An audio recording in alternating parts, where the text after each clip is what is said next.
Good afternoon. Yes, it's afternoon.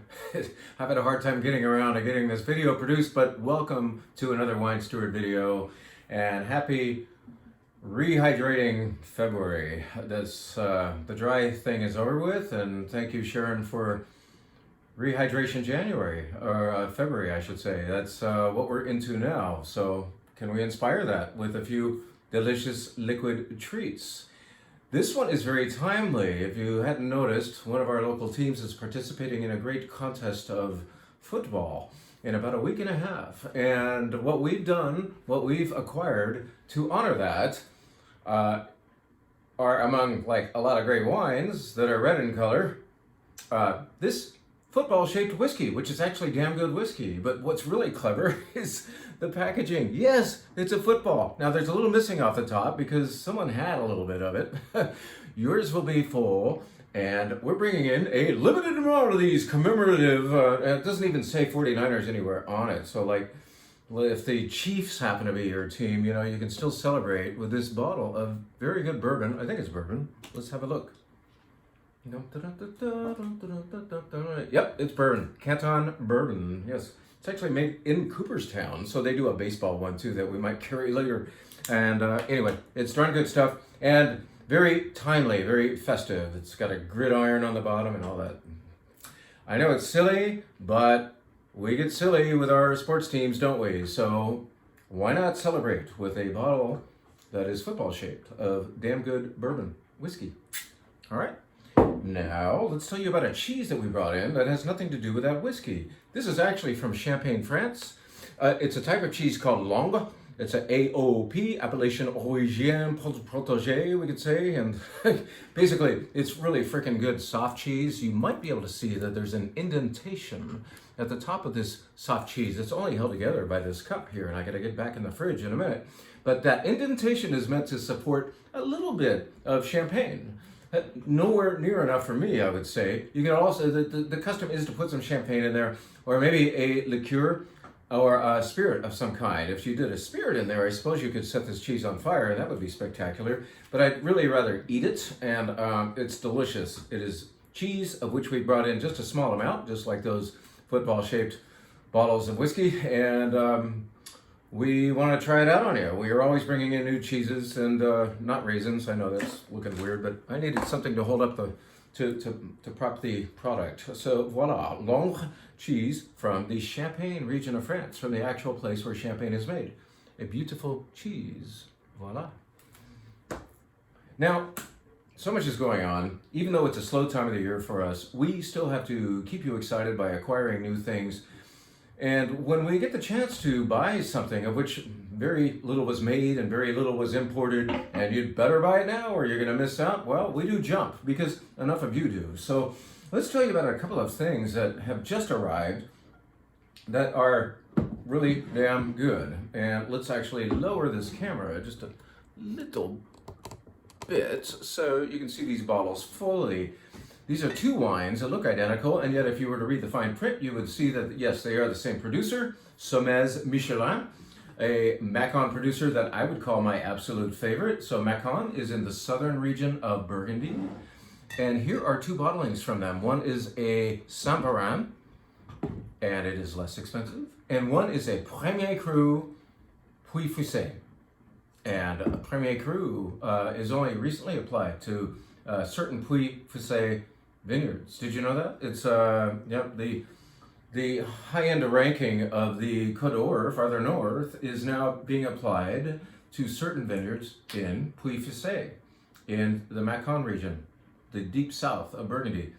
Everything these guys make is good. These are 100% Chardonnays grown in a mix of clay and limestone. And once again, full-bodied and yet nervous. It's a beautiful collision of generosity and acidity.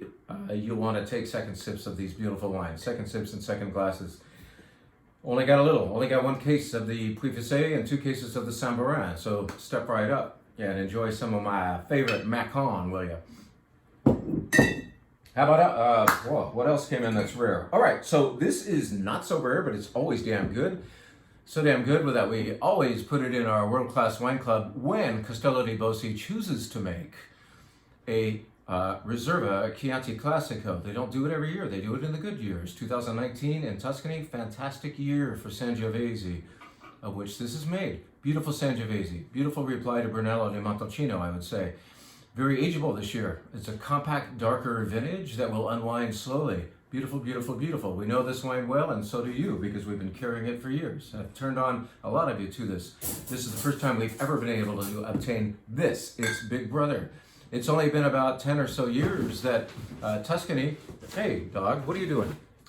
Tuscany approved a new category called Chianti Classico Gran Selezione, which is actually above Reserva, and it's made in fewer years. A producer will choose to make a Gran Selezione only in the best years. Hey, buddy, go get that. We got to buy one case of this Sangiovese-based wine from Tuscany that is certainly a reply to Brunello di Montalcino Reserva, but costs less, and it is beautiful. 2019 vintage as well, so the great vintage for Tuscany happens in both these bottles, but pay close attention to that, and don't even delay in getting in here for some, because once again, we got 12 bottles, that's it. Great wine, 96 points from the Wine Spectator magazine, and I think number 11 on their top 100 list for 2023. So very softcore stuff. Let us take you to, if the dog allows, a Pinot Noir that we just obtained from a very, very small and fairly new Russian River producer. This is Bricoleur. Bricoleur means starting a project without really knowing what the hell you're doing. So it's a whimsically named but very, very serious producer of Pinot Noir and other good wines. I fell in love with their Pinot Noir just 2 days ago and was able to obtain the last 2 available cases of their 2019. They're not making a 2020 because of the smoke taint challenge with a lot of Russian River Pinot Noirs, so they just said, we want to, having just started out, maintain brand identity. We don't want to like screw people over with a smoky wine, so they're going to be flipping to 2021 pretty soon here. In the meantime, we've been able to get, like I said, 24 bottles of Bricoleur Pinot Noir, Russian River Valley. It smells beautiful. It's a little reluctant at first, swirl it around, and it blooms. And then when you put it in your mouth, you say, haha, there's pedigree. Pedigree in the form also of the winemaker. This is made by none other than the former winemaker of William Soyan. So that dude is now helping out with this project, and that's pretty cool. So get in on a very, very hard to get Pinot Noir, will you, from the Russian River Valley. Bricoleur. What else is hard to get and really good? Well, this is hard to get because it's basically sold out, except for the last 4 cases that we chose to bring on. We really like the producer, Windy Oaks. Not only the quality of the wine, but the just the affability of the couple that owns the place, and the place itself is a very, very nice visit. I think they have a tasting room in Carmel. I've never gone. I prefer the vineyard or the tasting room in the vineyard in Corralitos. So you just left Aptos on your way south. You get off of the highway 101 and you go inland just a little bit and up. Inland and up is in fact where this vineyard occurs, almost at 1,000 feet in the Santa Cruz Mountains, and right next to evergreen forest, and you've got redwoods and all that, probably applying a little bit of something extra to the beautiful Pinot Noir vineyard that's right next door. And this is a beautiful 2018, soft, easy, relaxed, full flavored, lighter in color, but don't let that fool you. This is really beautiful, full of character Pinot Noir for a pretty darn good price, and we got the last 4 cases available. I'm saying that a lot, but it's true.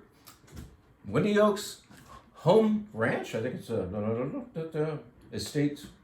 Yeah, it's the home stuff, because they make some other ones too, but this is the stuff from that really cool site. So go visit them sometime, because the tasting room there by the vineyard is a nice place to hang out on an Adirondack chair and have a good glass of Pinot Noir. You can even take a little hike. They'll tell you, go down that road, over that hump, and then there's some picnic tables that you can't even see from here, and it's a great place to like take a picnic lunch to, along with a couple bottles of this really nice Pinot Noir. And what else? This showed up. This is nice. We've carried Marques de Murrieta Rioja before. I just like to roll the R's, but it's appropriate in this case. So this is a 2018 Reserva, and it is really authentic Rioja stuff. And in fact, it is Rioja it's a lesson on Rioja in one bottle, in that it employs American oak, where classical Riojas do, and I know that sounds strange, but American oak is a very essential component. You can smell and taste a little bit of it going on in here, but what's more important to this wine, it is based on Spain's noble grape, Tempranillo, of course, and it includes 3 other grapes that are often grown in Rioja and accompanying Tempranillo. What are those grapes? Class. And in fact, I will be, I think, applying this to the Wines of the Old World Las Positas class that we're putting on over there. This is in addition to Tempranillo. Yeah, kill that box. Tempranillo plus Mazuelo, which is the same as what class, huh? Carignan. Mazuelo is the local name for Carignan, along with Garnacha. Garnacha, what is that? Grenache. And Graciano. Graciano is a native of Rioja. I call it the Petit Verdot of Rioja. It kind of darkens things up and makes them a little more intriguingly, I don't know. It does an extra thing to good Tempranillo. That's all happening here in this wine, which did in fact receive 94 points from the Wine Advocate. If points matter to you, we've thrown a few scores around today, but we taste everything and say the wine steward likes it. We gave it 100, so anyway, this is really nice and affordable Rioja. Get in on that. Now, let's tell you just about a few things that are on the wine bar, because I've taken up most of this video with telling you about new and limited things that have just come in, and really cool cheese from Champagne, and a football-shaped bottle of bourbon. Well, let's tell you about the re-emergence, the arrival of a new vintage of Au Bon Climat, Les Beaujolais Dessous. What does Les Beaujolais Dessous means? It means the party upstairs, which is kind of cool because besides the fact that it's a fun name, like, hey, you who are upstairs, what are you enjoying? Oh, you can come up to our party and have a bottle of this with us. Jim Clendenin, who used to make this wine, has in fact in the last couple of years left us, and we do hope that he is having a party upstairs. So it's a nice thought that maybe Jim Clendenin is making good wine up in heaven now, and we can taste something that he had a lot to do with a couple of years ago in the form of a Santa Maria Pinot Noir. Beautiful stuff. These guys never make a big, dark, thick, heavy, over the top, like, what kind of additives are in this Pinot? This is like translucent and fragrant and beautiful Pinot Noir Au Bon Climat, Les Beaujolais Dessous. I think I'm saying that right. Ask Marlene. What else is on the wine bar? This, and thank God it's open, because I am in the mood for a little bit of this wine that we had everything to do with getting over here to the United States. In other words, the importer knew that this existed over in Rioja. Yes, it's sparkling wine from Rioja. And he was bringing in red wines from these very nice guys, a nephew and an uncle making the wine over there in Briñas, which is near Haro in Rioja. But not until I visited them did I know that they also made a sparkling wine, which is kind of unusual to see in Rioja. This is not called cava.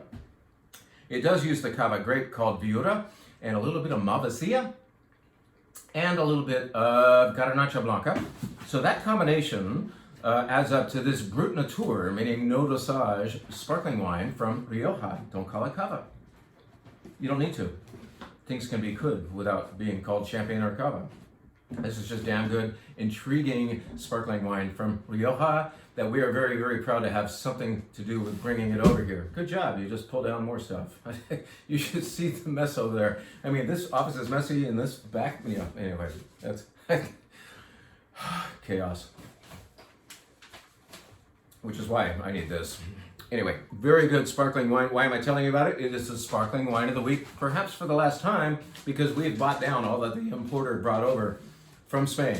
He's a guy based in LA, and we've been probably the only people in Northern California bringing in De Obriga Brut Nature from, not cava, Rioja. Okay, how about just 2 more wines on the wine bar? Of course, there's a white flight. You can have this within a flight, or you can have a glass of it. And I think you should get into a glass of this beautiful Viognier from the Northern Rhone, which is pretty much the source, the original location for Viognier. Now, the most famous place for Viognier is within that Northern Rhone area, and that is called Condrieu. This producer, called Cluzel, makes Condrieu, and they also make this, which is just from like very near Condrieu.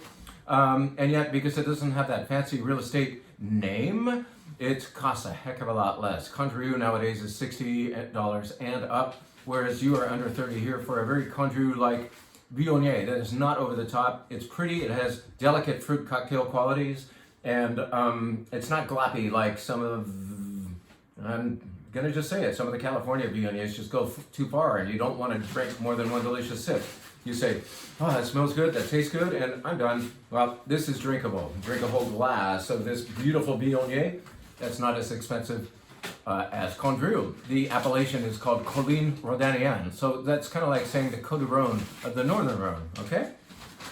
Let's tell you about one more wine, and then I'll start cleaning up this office. This is the last wine in the red wine flight, which I called the sniffy flight. In other words, I want you to pay big attention to what all of the reds smell like. So employ your nose before you take your sip. And then at the very end of the flight, savor a scent and a sip of this beautiful Barbera d'Asti from La Spinetta. La Spinetta is a winery known for making slightly more generous Italian wines, which I think the California drinker appreciates. We want a little more body and mouth. We still want wines that taste Italian, don't we? If we're going to order an Italian wine, it had better taste like Italy. It had better taste like Barbera d'Asti, but there's just a little more richness going on in generally the wines of Giorgio Rivetti, the proprietor of La Spinetta. This is a very nice, delicious, affordable Barbera d'Asti that is a fitting end to the tasting flight, which we haven't described, but you get the gist. We're going to have a bunch of good wines up in the wine bar. We already do. I'm going to go out and try some right now. As soon as I clean up this office. Rusty, what you doing? Where'd you go? I gotta find a dog.